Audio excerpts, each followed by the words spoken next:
Hi, Ravi. You can Hi. unmute if you want. Yes, I tried. Now I am okay. You can hear me? Yeah, How are I'm you, trying to Ken? set up the live stream. Sure, sure.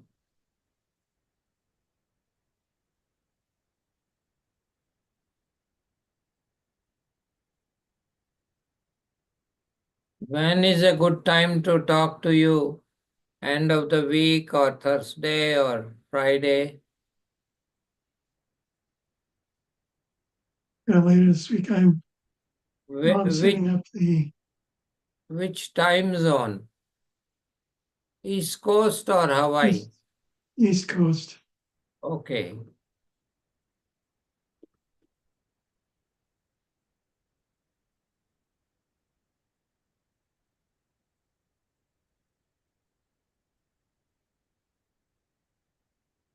I'll try in the afternoon couple of days.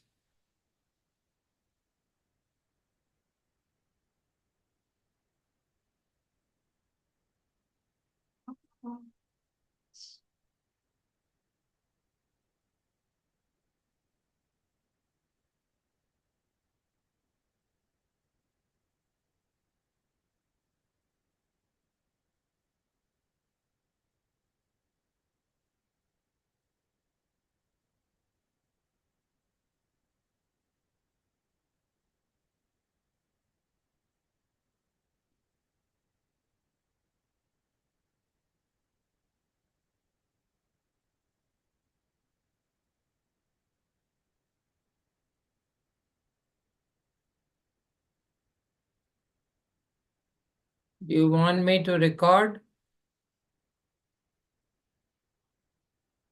So live stream should be running now. Voice stream or video stream? This is the live stream. Oh, live stream. Yes. So you don't need to then record, right? I mean, I don't need to record. Well, it'd be good to be redundant. Um,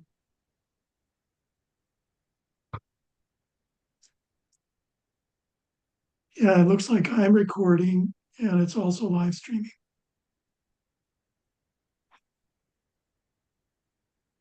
So I don't think I need this second thing here. Sure? Because it is a big one. It's the recording is a big size and it's going to fill up my disk. Oh, well, just after the session, check with me and then you can delete it. Yes.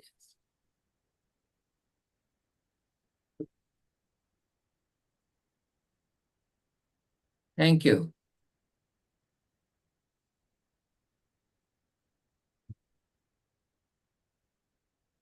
So now I'm looking for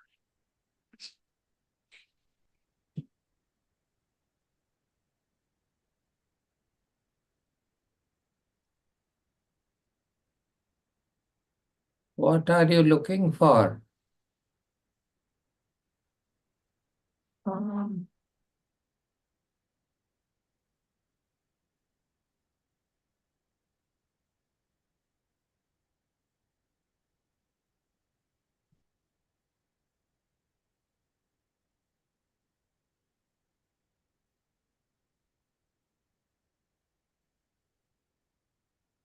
I need to reclaim the host.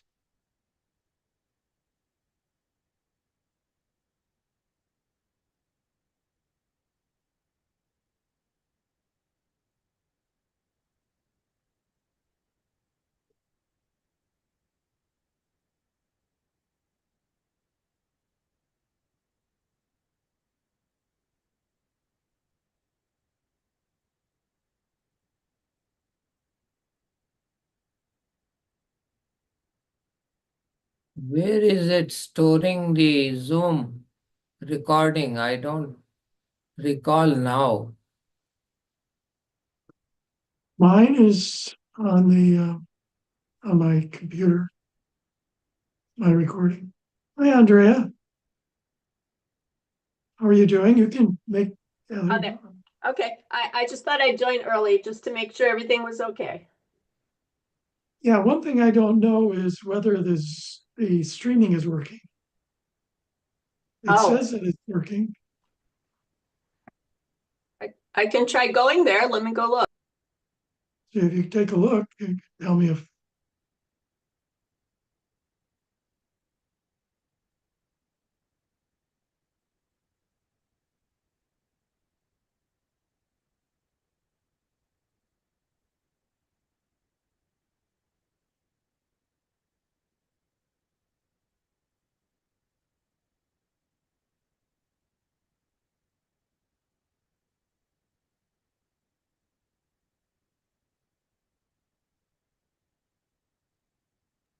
I do see it. It says live.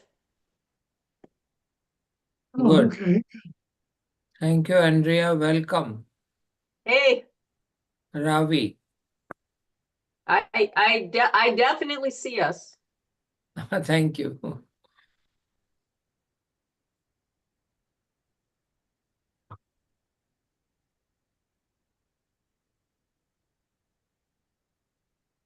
Oops. Welcome. After long time. Yeah, I a lot. read you have 6 patents. That's wonderful. I read that in your bio. There might be more. I just don't know where they all are. I don't know. Those were the ones I could find when I did a search.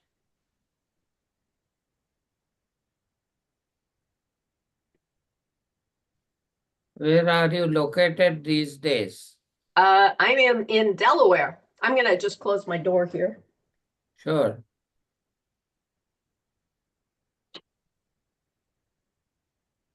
I spent 1 year in Dover, Delaware. Well, we're right on the border with Maryland, right by Elkton. So So Chesapeake Bay Bridge, near there. well, we're right near the we're kind of near. Not we're not too close to that now.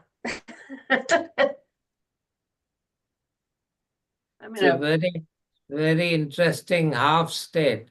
Half of the peninsula is Maryland, half is Delaware. yeah, it's bizarre. But it's the largest number of corporations in the whole world. Well, that's because the laws in Delaware for incorporating are pretty good. Businesses do well to incorporate in Delaware. Yes. Yeah, it's a whole industry there. Yep. General Motors, DuPont, but almost major portion of state revenue comes from incorporations. Well, that's why we have no sales tax or anything. Yes, no sales tax. But I was a resident of Maryland at that time, but working in Delaware.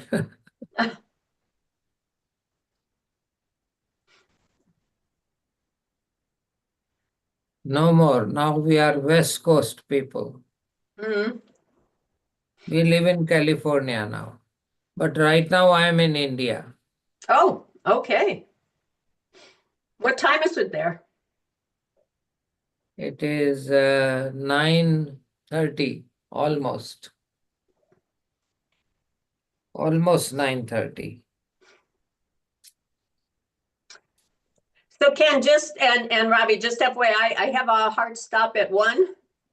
Um, Oh my so, God. Okay. but I mean, I'm good till 1.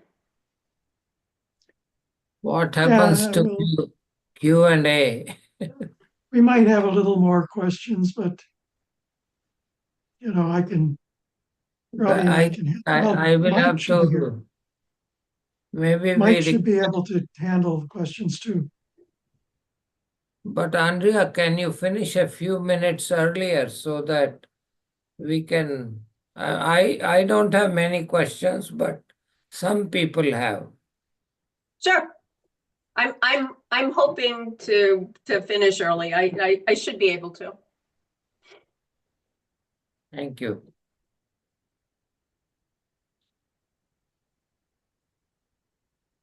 Thank you, Ken. Great. And Mike should join us soon. So Yeah, the, he said he wanted to intro the track, so yeah, it's showing three watching the live stream. There's no way to know who they are,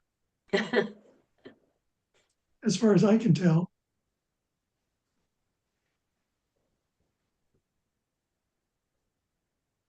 Thank you for sending the slides at least. So, It's asking me to subscribe to my own channel. That's not quite right. not really.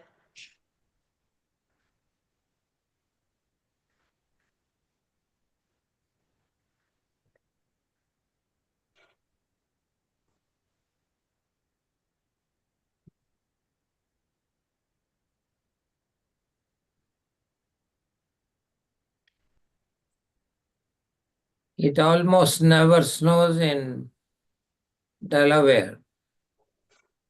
Well, we had a little bit this year, just a little. Just a frosting. That's all.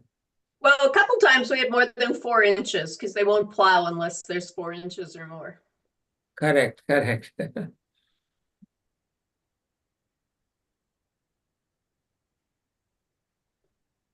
Oh, well, we had plenty of snow. Yeah, I can imagine. Till April in Boston, maybe end of April. Yeah, it can snow here until end of April. Well, our trees are budding already and flowering. Oh, Good. nice. I heard cherry blossoms are in the bloom Yep. in Maryland. That is something I miss.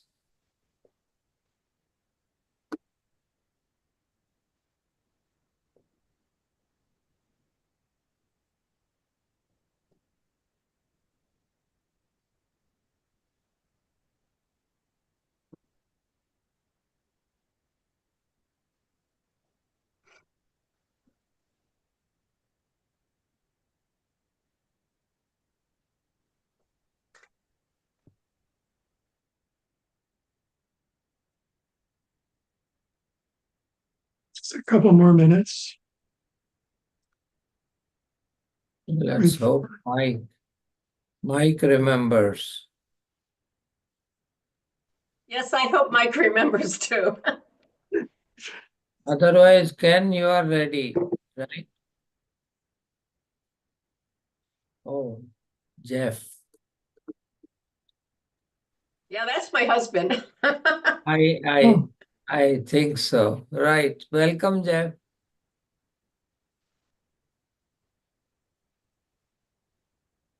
I am Ravi and Ken is the chair of our forum. I don't know who NIAMH is.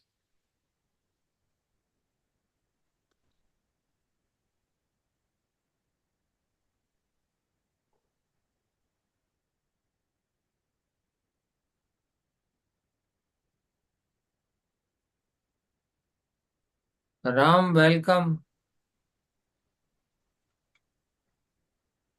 Mike, thank you for joining. and I'll make him co-host. Yes, sir. Something. Oh, hey, my husband just walked in and said he couldn't say hi because he can't unmute. So Yeah, I that's need to that. make people co-host in order to. Yeah, don't worry about it. He just came in to say hi. Thank you. So Mike is co-host. Um,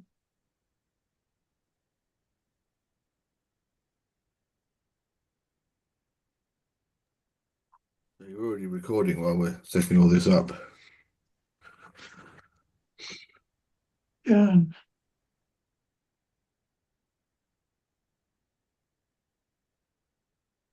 and we're live streaming too.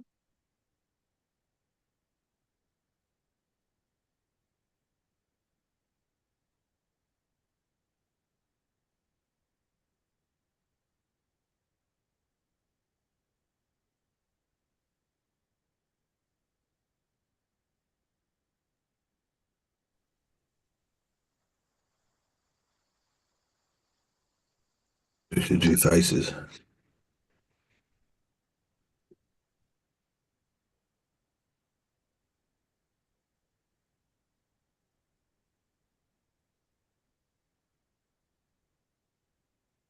So do you want me to start sharing in the first instance? I'll start it up and Okay.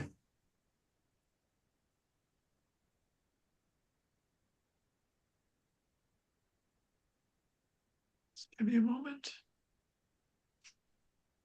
Okay, let's get started. Welcome everyone to the Ontology Summit 2025. Today is the 26th of March, 2025. And we have now begun the second half of the summit, beginning the third track. And the third track is hosted by Mike Bennett. And I will now hand it over to Mike, who will introduce our speaker for today. Go ahead, Mike. Thanks, Ken. So I just wanted to level set and introduce this track as briefly as I can, and then I'll hand over to Andrew, who's our speaker. So this is track 3, From Reality to Data. The overall summit, of course, is on conceptualization, analysis, and formalization. So what are we doing in track 3? We're looking at how we get from reality to data, what's the landscape of ontologies, and how we relate ontologies to the world and to theories about the world as per the overall summit thing. So we'll be looking at what are kinds of ontology for real things, for data, where do truth makers fit into this, and then how we bring data in. And I'll very briefly just do a couple of quick thoughts on this. So you can have an ontology that represents something in the world or how we conceive of things in the world. So an ontology in description logic, for example, or first order logic or something like that, it simply represents things in the world. If you serialize that in OWL, you have a model that still represents things in the world. But notice a little switch here. Lurking down here, you've got the possibility of creating instance data. So I see this as kind of like throwing a switch. If you throw the switch, it no longer represents things in the world. It now is effectively a data schema for a bunch of RDF instance data. So what is it a model of? Is it a model of reality? Is it a model of data? It switches as soon as you link instance data to that OWL model. So the model there is at the concept level. You've got logical design we've missed here, right down to physical, because really what you want is what we call a conceptual data ontology, something that represents things in the world in a way that you can do with data. And that means data design, typing decisions like, is it an integer, is it a float, etc. In order to connect things to data, you're designing something. It's now a designed artifact. It's no longer representing the things in the world. The meaning of things is representing data. Now, not all of the meanings of things comes from data. This is where truth makers comes in. If I take the notion of a legal person, it's based on legal realities such as capacities, the capacity to incur debt, the capacity to be sued at law, and so on. What it means to be something has nothing to do with data. It's all to do with these real world things, whether it's physics or social constructs like legal capacities or whatever. And ontology of the real world is based on those real things. So if it's true of somebody that they can be sued at law and incur debt, then you know that they are a kind of legal person. But what we really want in the data world is what data exists in the world that corresponds to that reality. So this is what we call data surrogates. The truth makers where the meaning comes from. The data surrogates are the data you actually have. So if you have legal personhood, then you know if you've got a company legal form and registration number and so on, that the presence of that data is a surrogate for the fact that you have that legal truth maker. So what you really have for your conceptual data ontology is basic typing for stuff that you said, well, this is an integer, a float, whatever, and data surrogates for those truth makers. So overall, we got what we call this ontology zoo now. You have explanatory ontologies that represent real things, whether or not they're serialized in OWL. You can derive from that a conceptual data ontology. You can use that to drive a knowledge graph across the organization. You want to extract from that for individual use cases for typical OWL reasoning type ontologies. And you can also take existing data models and basically reformat them in RDF and OWL and deal with existing data types of data integration. So if you're representing real things for AI or for reporting or for real world understanding, instead of using words, you have explanatory ontology. If you're using a knowledge graph, you have your overall conceptual data ontology. For data integration, you have these different kinds of ontologies. There's no one size fits all. People often try and make one ontology do all those jobs. So what we're looking at here is this zoo of ontology styles, which one to use for what, how those relate to relating the real world truth makers of meaning to the data, how we get from ontologies that represent real things to useful applications of data, reporting, AI, digital twins. And by the way, because you're not relying on the data ontology to define the meaning, if you look at what people really do with a lot of linked data, you can do a lot more things about knowing what your data you expect or implementing business rules and so on, because you're now talking about the data and you've decoupled it from meaning. So in this track, our initial remit was this whole range of truth makers, perceptions, and situational awareness, the quality control, how you manage ontologies within that model-driven engineering kind of discipline, and all the different things around that, data verbalization and visualization, use of theoretical knowledge, and so on. So we've got a couple of sessions we've got today. We've got Andrea Westrin in doing narratives to gain situational awareness via ontologies. Next week, we have Alec and Tuzun on Beyond Blind Spots, how semantic strategies reveal hidden insights in the business world. And then for the 9th of April, we're going to do like a panel and try and surface some of these questions and thoughts and draw what we've got from our speakers and other things. So we've got today, I'll let Andrea introduce herself, so I won't go through the abstract now. There's Alika next week. Again, the abstract's quite long, so you'll see that next week. And then the panel, we're going to try and get a couple of ideas. I've got people to be confirmed working in financial institutions and industrial ontologies and so on, and try and introduce some interesting challenges in how we link the concepts to the data. So without further ado, I'll hand you over to our first speaker in this track, Andrea Westrin, who may now hopefully share the screen. And Andrea is well known to us all and very much part of the Ontology Summit community. So Andrea, are you ready to share your slides? I'll stop sharing and that will probably help. Oh, yep, I am. And yep, if you stop, then I will give it a shot. One participant can share. Who can share?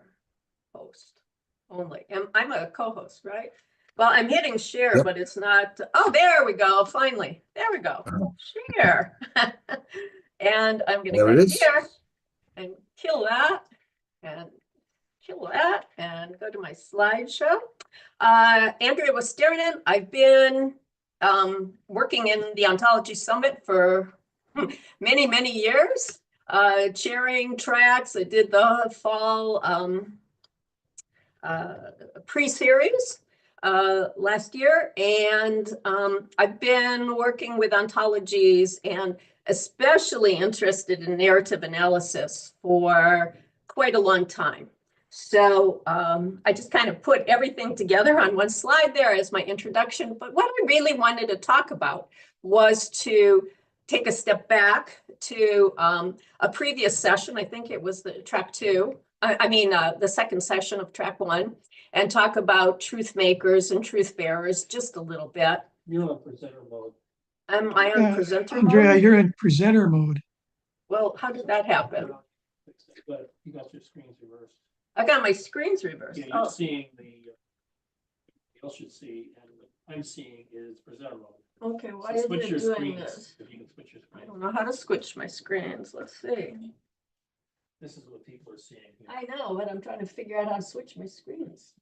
Next previous screen, maybe Swap screen. displays right there. You Maybe I probably should have do to that. stop and restart the sharing. There we and go, then- swap displays. Thank you. Is Yeah. that helping now? Yes. Yeah, That's it. this is good. Thank you. This is good. Technical difficulties. Okay. Sorry. I also really wanted to bring in some of the concepts from Harari's book, Nexus, because I think it very much applies to these concepts of data surrogates and truth makers and truth in general, and especially when it comes to storytelling and narratives or news or transcripts or whatever you are looking at to determine what's happening in a situation. So from those two kind of starting points, I then move on to the whole narrative news discussion. And from there on to what I presented on this before, deep narrative analysis, but this is 2.0. So this is all the learnings of the last 4 years that I've had in evolving this narrative or event-oriented or action-oriented ontology. And it really is working with what's called the truth bearers, the narratives. It's not the real world, it's people's views of the world. And then to try to make it concrete, I have a whole bunch of examples which hopefully will tease out all the basic details. So just moving into the discussion from that paper, Explanation, Semantics, and Ontology, that was discussed in the second session. This is about a semantic domain that is anchored to the real world, and very much it's filtered, organized by human perception and cognition. Because looking at a transcript, looking at a narrative, looking at someone explaining what happened in a situation, or even how we view as viewers of a situation, this is all about human perception and cognition. And then the ontology itself not only tries to describe what is happening, but it's also trying to describe how it's described, how it's worded, how the narrative is put together, how the people who are the narrators might be biased in what they say or how they say it, or what they're trying to achieve when describing a situation. So what makes these, it results in a set of propositions, both about the world and about the narrative, and about the entities that are in it, and maybe even a little bit about the narrator. So the narratives are the truth bearers, the real world is the truth maker, and then as Mike described, you could also view the narratives as data surrogates. They're where I'm getting the information from that's describing a situation, that's describing the world. So, okay, there we go, it advanced. Again, our goal, similar to how the paper was written, is very much descriptive. There are concepts explained in the ontology, and they are very much designed to minimize ambiguity and how you're looking at the narratives to get consistency, to get to disambiguate, to understand where narratives overlap, where they differ, how people, when they're telling a story, might choose what facts to include, what facts are important to them, what facts to omit, either consciously or subconsciously. And so there's actually a great deal of importance in comparing narratives comparing descriptions of situations, because not everyone sees, hears, experiences the same kinds of things. So that's the kind of basis of the ontological commitment behind what's in the ontology, what I want to describe in this presentation. And Mike, if you have anything to add, feel free to jump in. So okay, good. So I don't know, I'm hoping a lot of people read Harari's book, but if not, I just want to kind of go over it very quickly. There are a couple of very basic principles in it, that there are objective, subjective, and intersubjective truths. Those are the way Harari describes them. And objective things should exist independently of our consciousness or our presence in the world. So the laws of physics, that, you know, the fact that we're breathing air, that we drink water, things like the water in this cup, in this bottle is an objective reality. Subjective reality then is, you know, I bumped my elbow and it really hurts. I like, you know, presenting, or I love my husband, or, you know, having an opinion. That's all subjective. And then the intersubjective reality, as Harari describes it, is what we share with other people. These are the shared concepts and beliefs and stories that we create so that we can live in a society and we can function. And Mike did touch on that when he was talking about what is a legal entity. That's an intersubjective reality. Money, if it was gold or something, or why is gold valuable? How do we determine the gold standard even? You know, those kinds of things. This is what we believe as a society, as a group of people, about what's true or not, what exists or not. And so that's Harari's basic concepts. And then he also talks about the power of stories. And when I say stories, it's not fiction necessarily. It's what we see in the world, how we make sense of our lives, you know, what we fundamentally believe. It's not all fiction. So people have evolved to create stories to better understand their world, to better explain what happened, to create these intersubjective concepts that enable large-scale cooperation and organization. And even these intersubjective entities, these things that are not concrete, that don't exist outside of our consciousness, they do have great impact on human behavior, on history. Stories do impact how somebody looks at the world, explains the world, makes their decisions about what to do.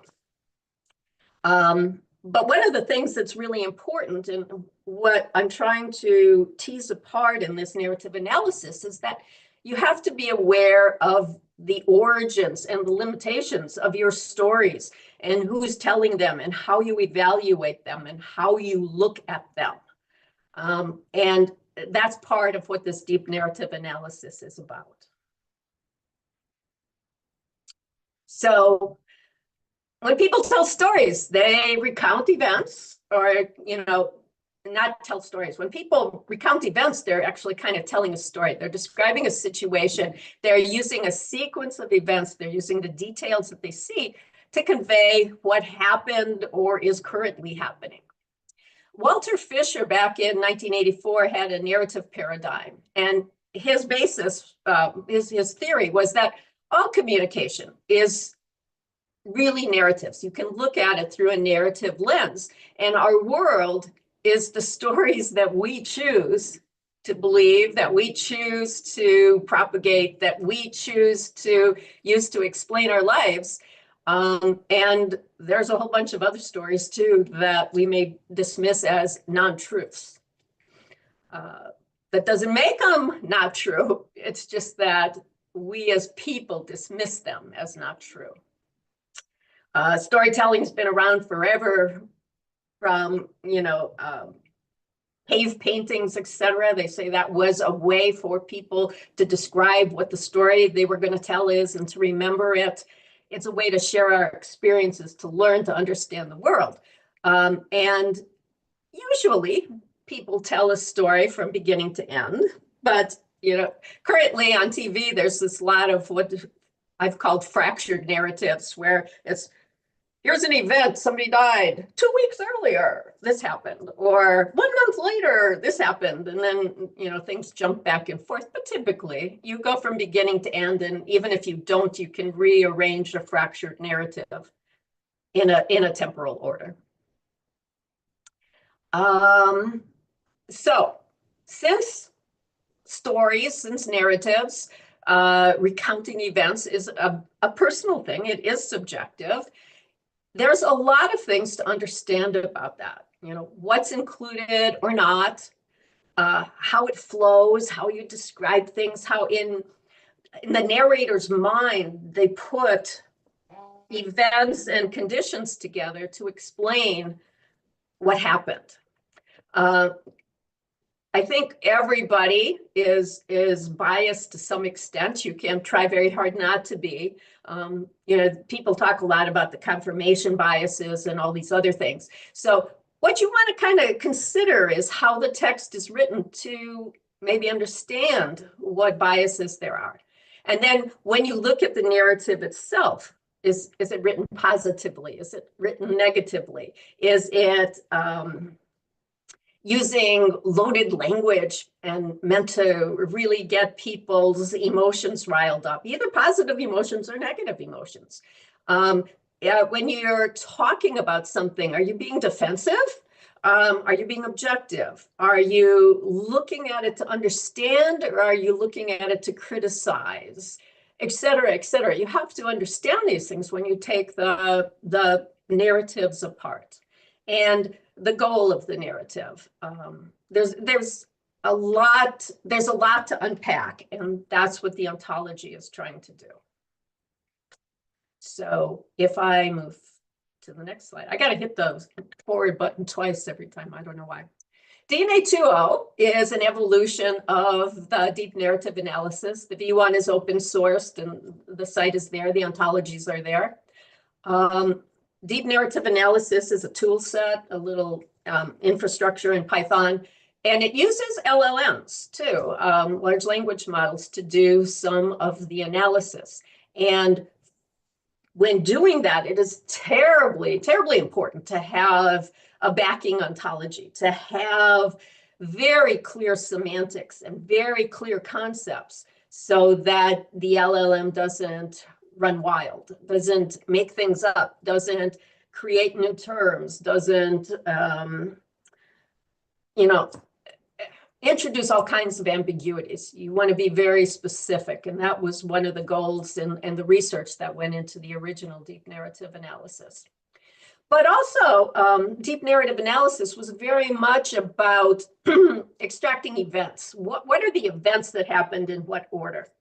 And that didn't work very well. Just very honestly, it didn't work very well, because there are too many events. There are too many little piece parts that go together when someone is conveying a situation, conveying their life or a story. And what seemed to come out of all of that analysis was you weren't seeing the forest for the trees, as it were. You looked at all the events, but what actually needed to happen was to take a step back and first look at the topics that are covered. What in general is being addressed, and then within there, what's important of those topics. And clearly you won't get everything. I mean, you don't want everything. I guess you could go to everything if you really wanted to, but you were missing a lot. You were missing the forest, actually.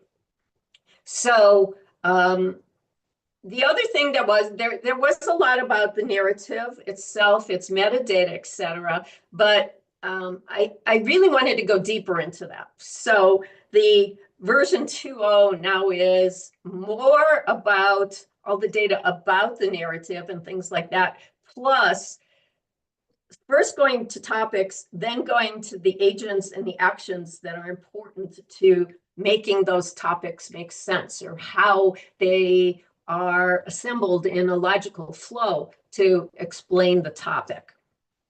Still, there's a huge focus on similarities and differences, included, omitted, et cetera, et cetera. That's all still there. But the evolution is to make a to put a focus on topics and then on the agents and the actions, as opposed to just jumping to the agents and the actions from the get-go. Let me see.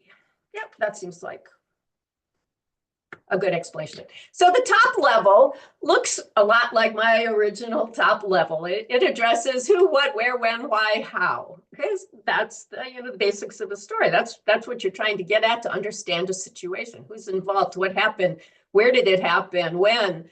Was there a logical progression? And those kinds of things. So basically, I'm just going to move right here to this next slide. This is what it looks like. There's a hierarchy of time. There's a hierarchy of location in the ontology. There's a hierarchy of agents being both people, groups of people, legal entities. Those are all agents. What happened? These are the events and the conditions that are described. Why they happened? Do we have causes? This is down at the bottom here, has cause. In that gray box at the bottom, has goal, processes, how do things flow, what's the first thing, what's the last thing, has next. You have those kinds of relationships. That's up at the top. The top arrow to the right has components, whole part relationships, i.e. has next, overlaps, members, just an aggregation kind of thing. What's the sentiment? Can we talk about future or imaginary things, or polarities, what's negated, what's true, what's not true? That's all of the things that are in there, but there's also a couple of key concepts that are very important. What's the confidence that you have in the statement, in the proposition that you're making? And then separate from that, what's the probability that it's true? Those are two very different things. You might have strong confidence, but it's low probability that it's true. The scale, if you're looking at some of the, and I'm using scale more as a sub-property, if you're looking at the sentiment, it's strongly positive or strongly negative. That's what scale means there. And very much, because this is LLMs and I don't really trust them, I want explanations. I want a person to be able to go look at what, at a conclusion that was made, a decision that was made, and what's the explanation for it, to see if they understand why. Or what are the examples of the use of rhetorical devices or things like that. So these, a lot of these properties have multiple functions, both at the narrative level and at the event action level, but they're all together, because this particular ontology is trying to describe both. And you can see the focus here in this discussion is on narrative, which is the little red circle all the way to the right there. But now let's look at information sources. That was the superclass for narratives. Information sources can be articles or databases or spreadsheets or transcripts or all kinds of things. But we're focusing on the narrative. So you have metadata, like its type. Is it a news article? Is it a journal article? Is it an editorial, a media post, a transcript? And now transcripts are quite actually difficult to analyze. And I've been doing some analysis of those, starting to work with the University of Delaware.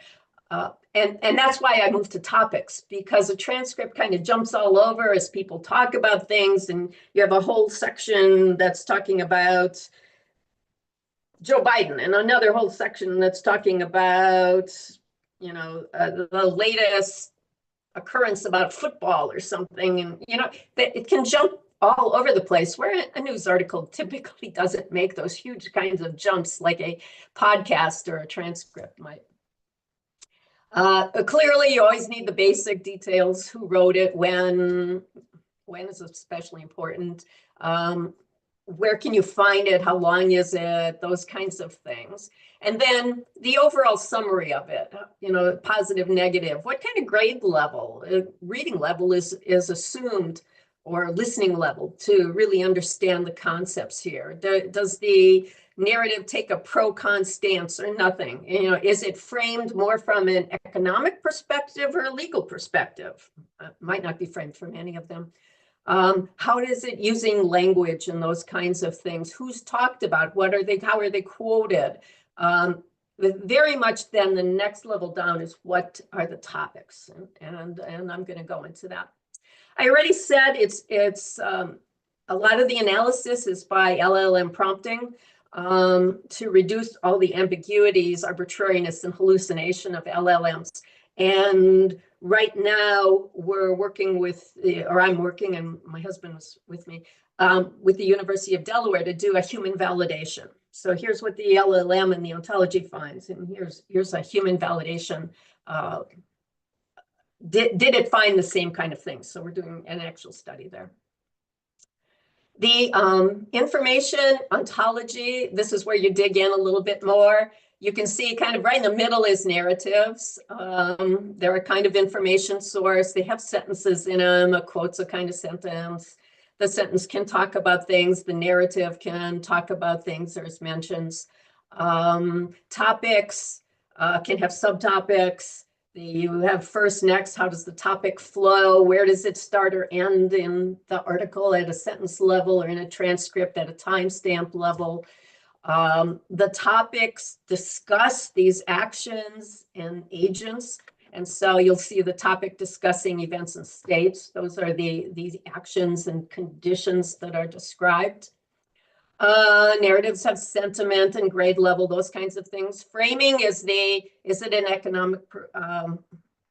economic view? Is it a legal view? Is it a political view? What's the goal of the article? What rhetorical devices were used?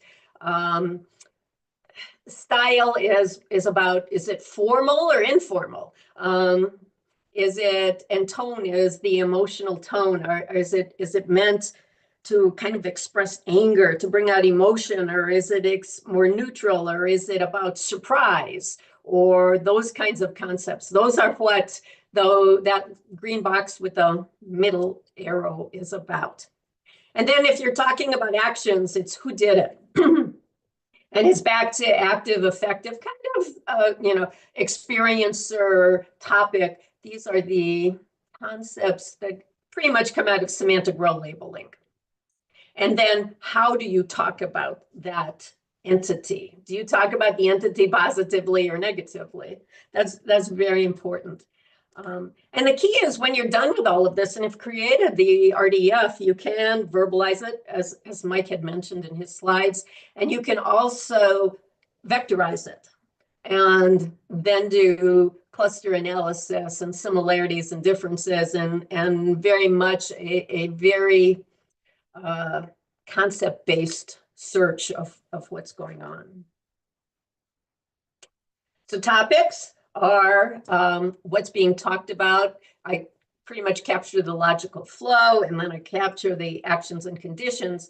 And I'm kind of experimenting with this. The topics are defined by this. I'm right now, for me, the International Press Telecommunications Council news codes. And if I just really quickly go to that next slide, there's a picture of how they're broken down. It's very much a taxonomy. It's a SCOS concept scheme.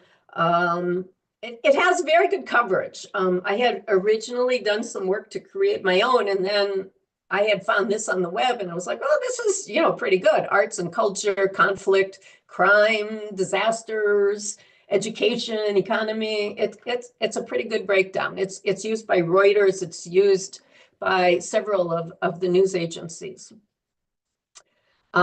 Clearly, you probably want to extend it in some areas for a very specific kind of situational awareness, but at a broad topic level, it's quite complete. Let's see, I already talked about flow. I talked about location in the narrative. Very similarly for a topic as if you explore the narrative as a whole and you explore the individual topics in it, you can get a more refined level of summary and sentiment.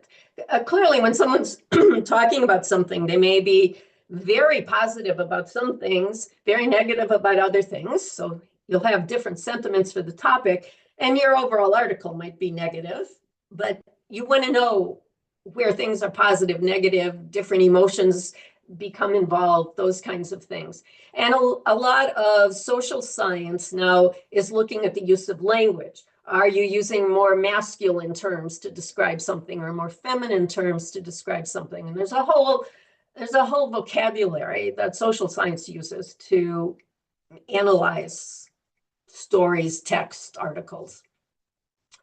Who are the entities? And sorry, what are their actions and conditions? DNA uses a basic approach to named entity recognition. Sorry. And I actually use Wikidata here. And I go out to the Wikidata and ask it for alternate names, the perf label, the alt labels, those kinds of things, so that when an article is using aliases, using alternate names, you can still match it up with for named entity recognition. So you don't have, 5 different Donalds and Donald Trump and Donald J. Trump. And you don't want different IRIs. You want them all to resolve to the same basic entity. When we're looking at the actions and conditions, we also take a look at modality. Is it this may happen, this could happen, or is it this did happen, or this didn't happen, or this is something positive versus negative in how the actual verb that's describing it is written. I already did a quick look at that. And this is the basic event and state diagram. So you see the kind of has active entity, affected, aspects, contexts or topics, source, recipient. Again, semantic role labeling there. The time that the event happened, the sentiment that's conveyed, its modality, the time something's scheduled, where it's located, is it quantified? That it's the extremely powerful earthquake.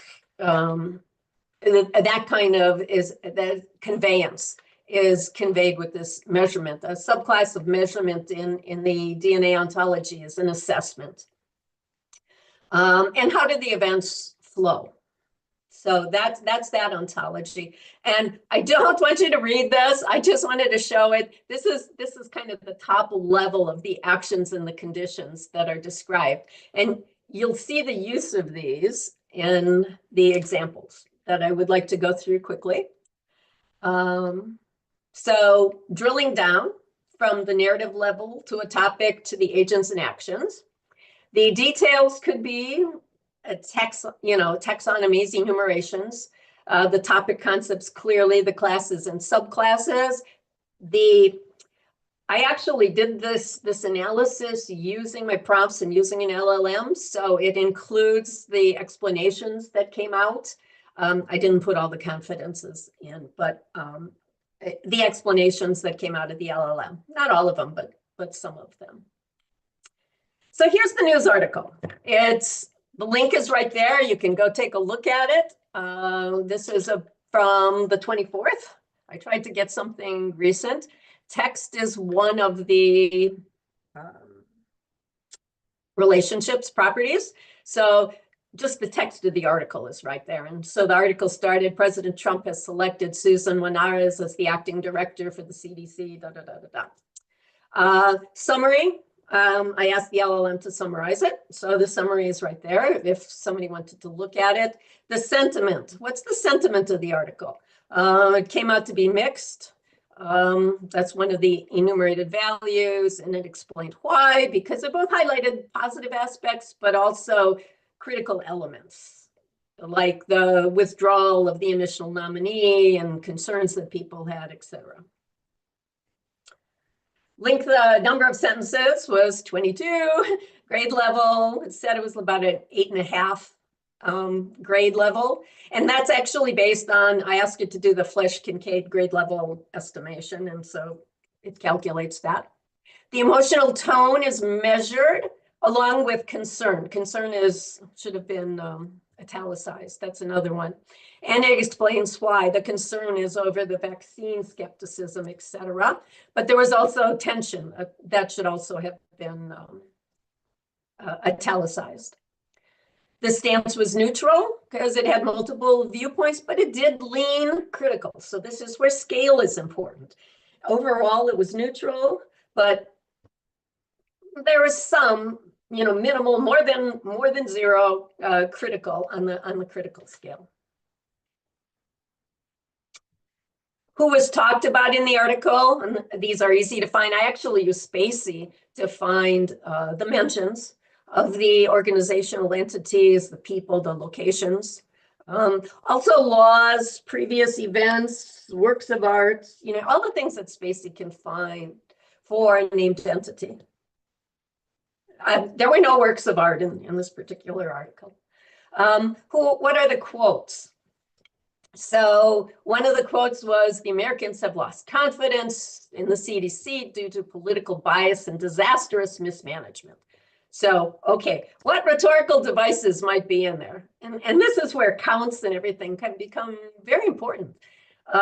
You get loaded language that's negative, political bias, disastrous mismanagement, ad populum, this kind of generic appeal to all people. Americans have lost confidence, what the majority thinks. Hyperbole, pathos, intended to instill fear, distrust, disappointment. So it's, when you ask an LLM to give you the rhetorical devices and you don't limit it, it kind of goes all over the place and gets to be a mess. When you say, I want you specifically to look for these things, and I actually even define it for the LLM that this is what this means, it does great. There was another quote from Trump and then 3 quotes from Dr. Benjamin about Linares and the health community. I didn't list them all clearly. Here's the flow of topics, and I thought it did a pretty good job. The first one was clearly about the nomination. The second one is about, the second main topic was about Trump's political and rhetorical justification. Then the third point was about the timeline. I'm going to go down and then come back. Fourth, about Linares and others' vaccines position. Fifth, about credibility. Sixth, about concerns at the CDC. So that was a breakdown of the general topics, quite good. Then I asked it to go do subtopics within there. The current role, the distinction, exceptionalism as the first non-physician nominee under Trump. That breaks down into criticism of the CDC and emphasis on Linares. Then the third one, you can see kind of how these break down, the timeline. So it presents a very good analysis and flow of what's happening, and LLMs are good at that. Topic number 5 really didn't have anything more to it than who provided the praise or who enhanced Linares' credibility. You can also see, so somebody can say, well, where did this topic come from? I want to read that section. This is telling me sentences 10 to 12 here, 13 to 15 for the 5th one, 16 to 22 for the last topic. And then let's just dig into that first topic. If you want to take a look at what the news codes are, government and public administration, who's going to lead the CDC with public health? Who's going to lead the CDC? Sentiment was neutral to slightly positive. Now you'll see before that the sentiment was listed as mixed. This particular part was neutral to positive. The tone was respectful, was measured, the stance was neutral. It wasn't pro-con, wasn't anything like that. Very formal writing style. It did invoke exceptionalism as the first non-physician to lead the agency in more than 50 years. Clearly, that's a kind of appeal to exceptionalism. And then if you're going to break this down, so now let me go back up to here. Current role and distinction as the first non-physician. I want to ask about what are the agents? What are the actions that happened within that topic? So there was an announcement of Menarez to lead the CDC. I've shortened that. From what the LLM gave me. And if you break it down according to the ontology, Trump was the one who made the announcement. Menarez was the topic. I don't know why it keeps doing that. The context was the CDC, and it was very positive. But then Trump also made an announcement about withdrawing Weldon in his nomination. So Trump, again, is active. Weldon now is the topic. The CDC is still the context, but now the sentiment is negative because it was a withdrawal. It was a negative sentiment related to that. They were describing Susan Menarez as both a non-physician and an infectious disease researcher. So it's kind of listing this as, or it extracted that as a line of business as the context, and Susan Menarez was the thing being described. And then there was a statement about if the Senate confirms her. So again, this was, Senate is active. Menarez would be affected as being approved or not. It's an approval action. The modality is a possibility, and it'll happen in the future. So that's kind of the way this whole thing resolves in moving from analyzing the narrative to the topic and the way it's written to the narrative, how it's written, the individual topics in it, how they're written, and then the who's mentioned, what are their actions, what's happening, so that now you can see, did one article talk only about Trump and Menarez and failed to mention Trump and Weldon? You know, that his initial pick to lead the CDC, Trump's initial pick had to be withdrawn. So you may be able, or one of the goals that I would have is to look at an article or a set of articles, compare them and see what's included, what's omitted, how it's written, and to really understand what's going on in a situation in the world. And that's my whole talk. So I'm going to open up for questions. Thanks, Andrea. Any questions, anyone? People want to raise a hand. Otherwise, I'll start trawling through the chat and see who's put things in there. I don't see any hands up. Let's start at the bottom and work upwards. Paul Tyson mentioned a couple of alternative things that might be worth exploring in line with DNA, a couple of W3C standards. Paul, did you want to mention a bit about that? Oh, it just as Andrea started talking, it just reminded me of some work I've done with the activity streams as far as, you know, recording what happened in a situation. And I know the DNA goes way beyond this in terms of analysis, but as far as a core vocabulary, it seems there is a little bit of alignment there with agents and you know, objects and focus on verbs and all that. So nothing, no big deal. But if Andrea could comment on the if that was any source of inspiration, or if she knows about those. Of course, W3, the activity streams is a very informal. It's only defined in JSON LD, but I'm using it, as a full, RDF, implementation myself. So yeah, that's all. So, Paul, yes, I did look at it. Yeah, I looked at so many different things. I looked at some of the work that was done in DARPA, and some of the initial exploration of this was work that I did in DARPA in the causal analysis program and some other programs. But there's still more ongoing work at DARPA that I keep paying attention to: event ontologies and event semantics. I looked at activity streams. I looked at the Cameo events that GDELT uses. I tried to look at a huge number of things and different standards and ways to classify things. So a very, very good question, and I tried. I'm sure there are things I've missed, but there's also W3C event ontology and all kinds of things that I've looked at.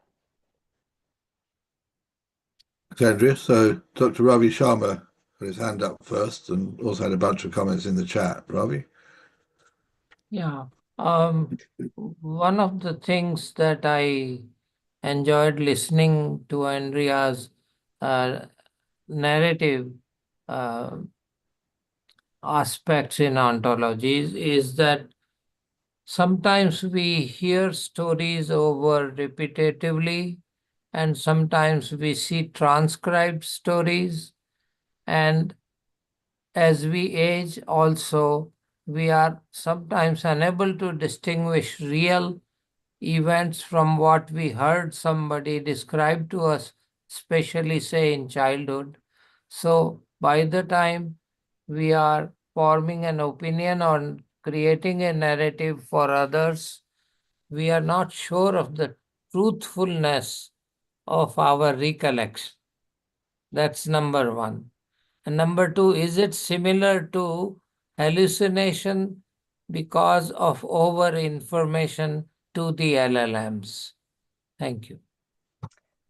Well, I don't know that I would compare our memories to the LLM hallucinate. The LLM hallucinating is just the LLM making mistakes, putting together words that are associated or concepts that are associated for it that aren't reality versus, there's always this old saying, that there's three kinds of truths: your truth, my truth, and the real truth. And that's kind of the, that's an old saying, but it's kind of the essence behind this. And as you said, it's, when you're describing a situation, yes, if you took a video of it and you were positive it wasn't doctored, that would be true. But there may be, you're taking a video of this portion and it looks like a peaceful protest where over here somebody's, is breaking store windows and stuff like that. So it's kind of like, what's the truth is all of those things combined. It's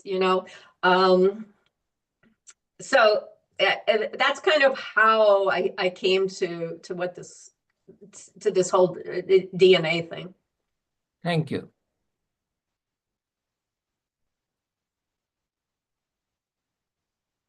Anakin, your hand up was up next. The floor is yours. So yeah, thank you, Andrea, for the presentation. I have actually a question from the engineering side. I couldn't quite understand how did you use the ontology with the LLMs? Like, have you given the ontology as an input to the LLM so that it gives you out? If that's the case, have you also made some statistical analysis, maybe if you use the ontology and then you get the answer, and then without the ontology you get the answer, and how it improved, basically? It is, in my opinion, because in my work I'm also using something similar. That's why I asked such a question. Thank you. Yeah, excellent question. Yeah, what I did was I don't actually feed the turtle. It's written in turtle. I don't feed the turtle to the LLM. what I feed to the LLM is a verbalization of the turtle. So it's the label plus the description or comment, the RDFS comment.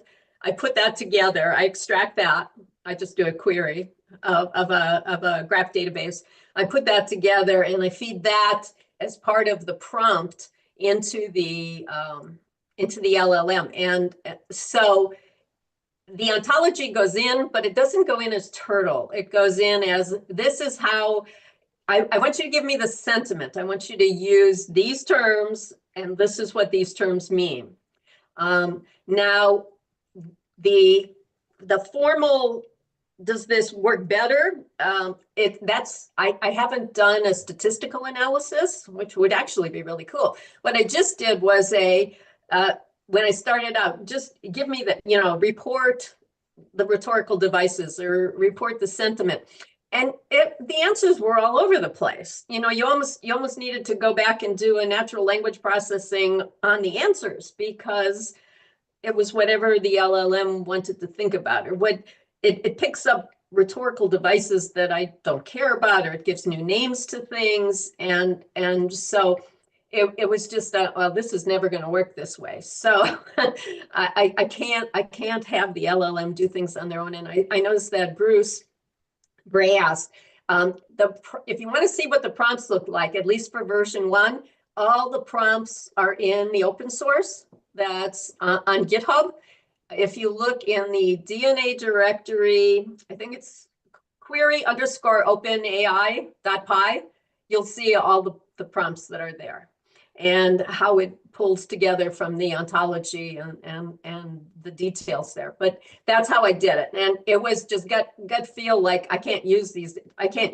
So I just dropped, let LLM make up its own kind of details about what to collect or how to describe it, and said, this is how you must do it. And this is how you must categorize the actions, because otherwise, you don't get, this is an announcement or this is an approval. You get different words and it's not reproducible. It's not usable.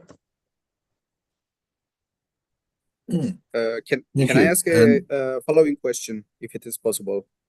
Sure. Yeah. So can I ask, Mike? Because Yeah, go ahead, and then we'll go to Gary. All right. Yeah. All right. This So is on the same topic.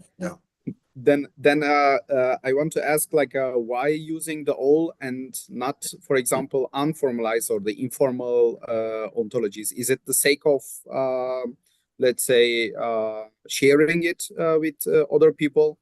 Because when we use all, basically you are constraining yourself because you are putting the narrative into some constraint model. For example, in my work, I also doing some transcript, let's say, analysis, and most of the time it's not even reducible to RDF. So in this case, I'm using informal ontologies, so to speak. In this case, could be the vocabularies and the definitions of the vocabularies which you have described. So I wanted to see why you choose the all and not the informal methodologies. Yeah, my goal was not to just do a informal approach. It was to actually create knowledge graphs of each of the articles, so that each article is stored in a name graph, is stored in a database that's analyzing these different things. It's stored using the reference, the IRIs of the ontology and the predicates of the ontology. When I want to do some kind of vectorizing, I've found that it's better to vectorize to a verbalization. If I'm creating a vector database, but I do a whole bunch of analysis then with Network X, with using the RDF, using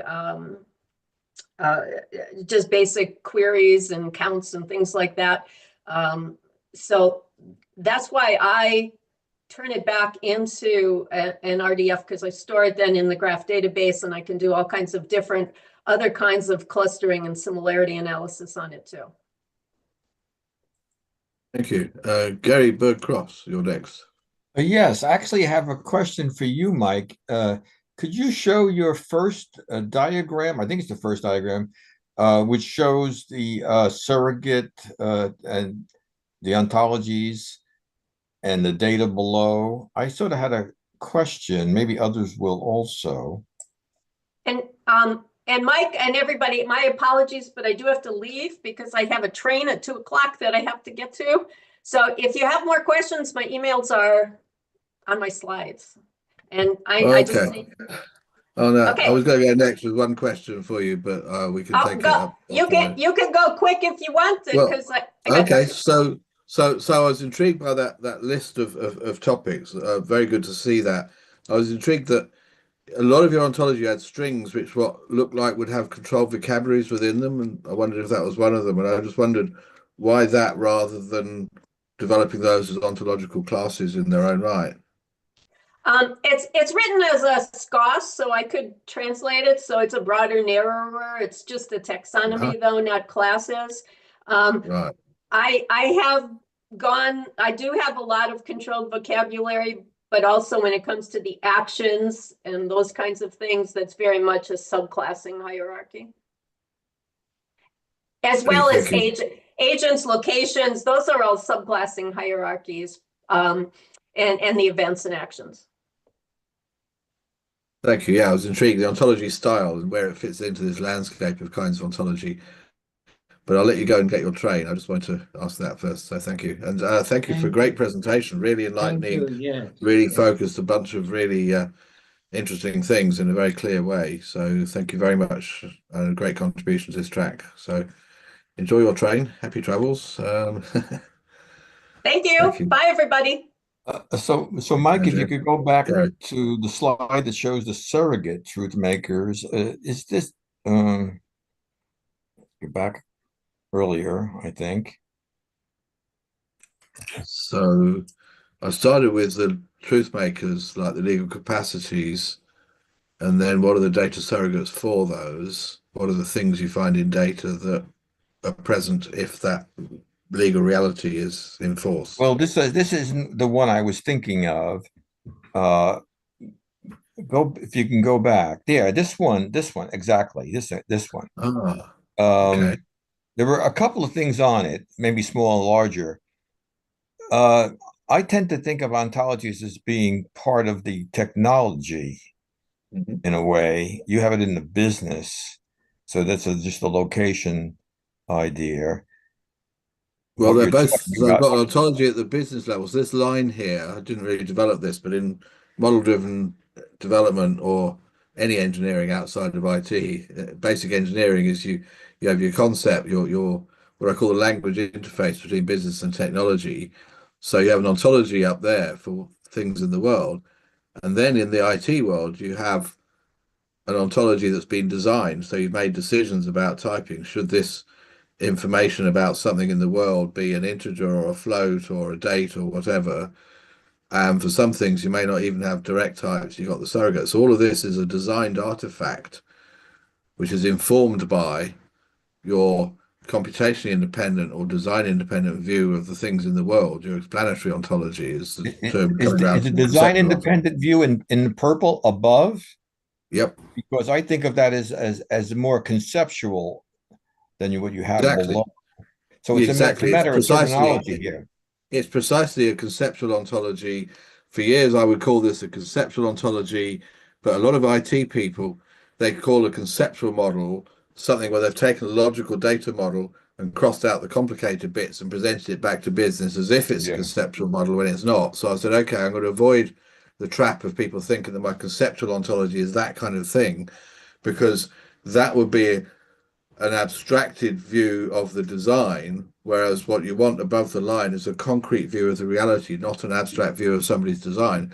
So I started calling it concept ontology, and with various colleagues we've come around to using the term explanatory ontology, as Giancarlo Guzzardi introduced it a few sessions ago.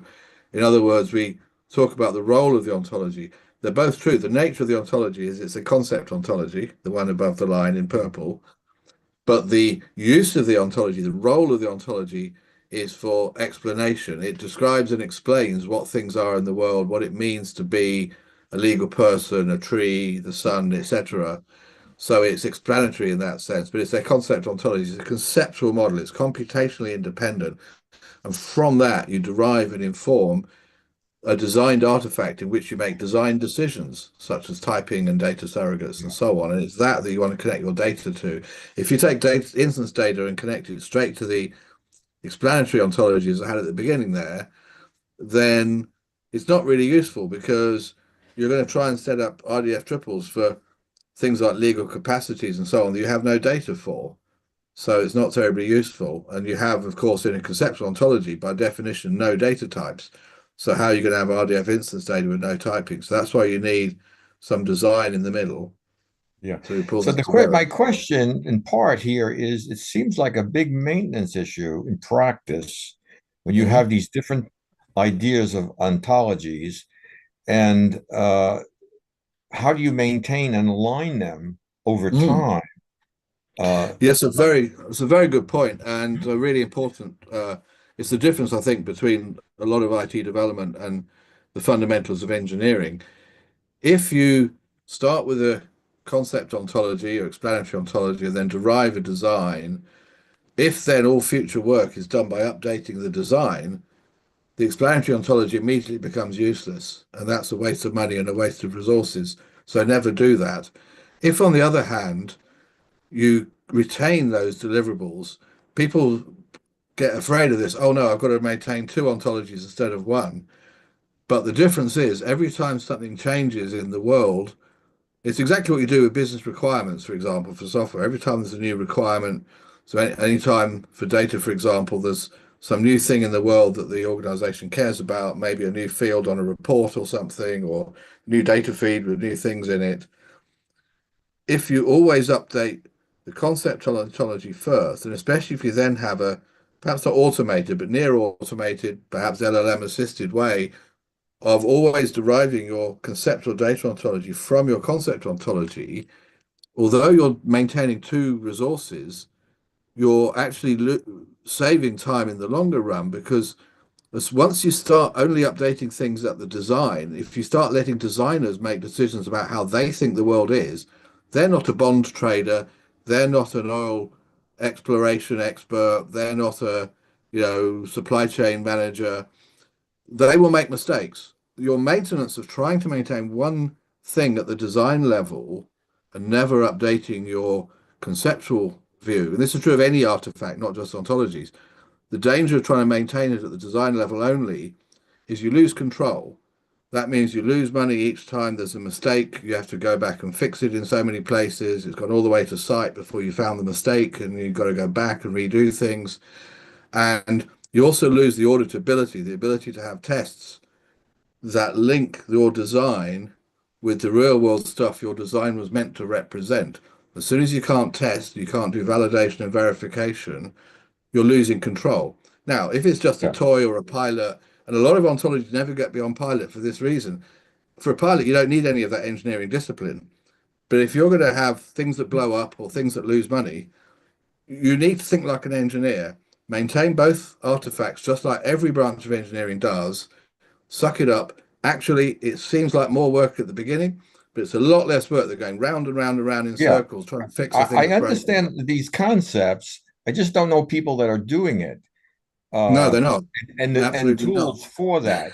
But here's my my question on this diagram. You have data surrogates, which is a very important part here. You have it in the data ontology as opposed to in the business world. And it seems to me that we know that many people have different surrogates, data surrogates representing things in the real world. That's right. And there's a problem of resolving those. That's the heterogeneity. It seems to me you have to do that in the concept world. Absolutely. And relate the mapping to the data surrogates down here. So there's a little bit of this diagram that's a little bit misleading or misunderstood. Well, so that bit's missing. Yes, I should show a link between the data surrogates and the real world thing they represent. A really good example. I'll give you a very quick, I know we're over time, but let's pick this up very quickly. If I take, say, the notion of a bank, I'll say, what does it mean to be a bank? Well, it has certain legal capacities. It has the capacity to take on funds, it has the capacity to disburse funds, and so on. Now, A good data surrogate for that is that every bank has a banking license. So I can just use the data surrogate of banking license. Now, in one project I worked on, they modeled bank. They were only thinking of conceptual data or even just data ontologies, really. And they set as bank the defining condition, the necessary and sufficient condition to be a bank was that it had FDIC insurance. That's a US insurance thing that banks have. Then they discovered accidentally and later that, oh, look, there's a thing here called the Depository Trust and Clearing Corporation, DTCC, that also has FDIC insurance and is not a bank. It's only then that they realized that they had chosen the wrong data surrogate because they did not have a relationship between the data surrogate as a design decision and the business reality of this is a bank. Once they realized, oh, they should have used banking license instead, now you've got a different data surrogate chosen as a design decision against the same real world thing. And a third thing you could do, if you're doing an ontology where you're in an emerging economy or in, crypto or something, and you want to detect that something's acting as a bank when it does not have a banking license, then of course the banking license is also the wrong data surrogate for is this thing a bank or is it not a bank? You have to look for other data. So depending on your use case, your business requirement, you're designing which data surrogate to use to correspond to the legal capacities that obtain in the world that say, what does it mean to be a bank? So you're right, that whole traceability chain, you have traceability of data types to kinds of thing, you have traceability of data surrogates to real world truth makers. Right. When you talk about truth makers, my final comment is think of it in terms of unpacking. Unpacking produces different data surrogates. Some are better than others, the quality of that. All that has to be in the conceptual analysis part on top. Absolutely. Thanks. Fantastic. Thank you for that unpacking. That really helped with the insight. We're over time, but I see Ravi has his hand up. There's a quick follow-on comment. Oh, well.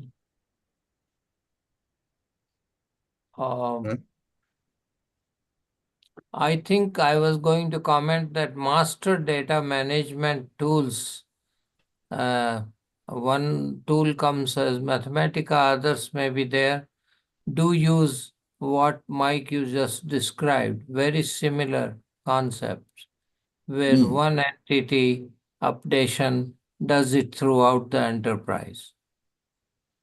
Thank you. Yes, master data management is how I got into this game in the first place. People trying to do data management by coming up with a common logical data model never works. That's why I said, hey, for finance, we need to have a computationally independent view of what the things are as a way to then top-down derive the concept, the design, the data ontology, and then validate back up against that for maintenance and validation and so on. And again, it's basic engineering, but so the earlier question is people actually doing this? No.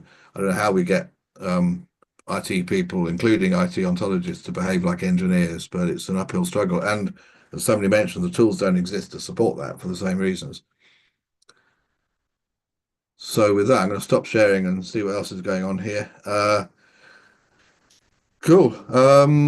Thank you for the extra time. I hope that was okay for everyone. Not everybody stayed for that, but that's good. Everybody was here for Andrea's bit, and retrospectively, she's had to leave, but thank Andrea again for her presentation.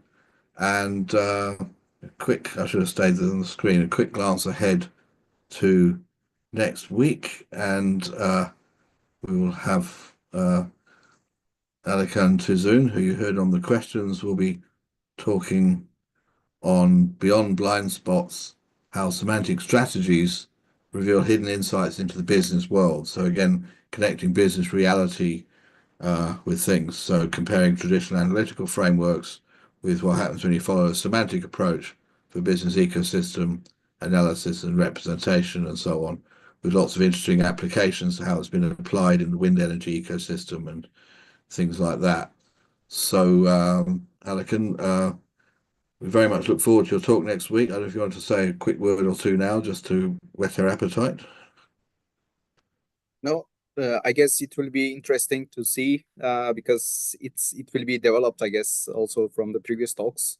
Also, I will try to include the discussions of the John Soa and the differentiation with the Giancarlos, so that we can see the limitation, so to speak, because I came up with a limitation, so that I will also show it to you. Thank you. Brilliant, thank you. We look forward to seeing how you connect that back to all those bodies of theory and work. So tune in next week for that. Otherwise, thank you all very much for attending today and attending this track. And I'll hand you back to Ken, our host, to wrap up the session. Thank you, everyone. Yeah, thanks to everyone. That was a very interesting, very enlightening talk. Looking forward to next week. And with that, we will adjourn. Thanks all.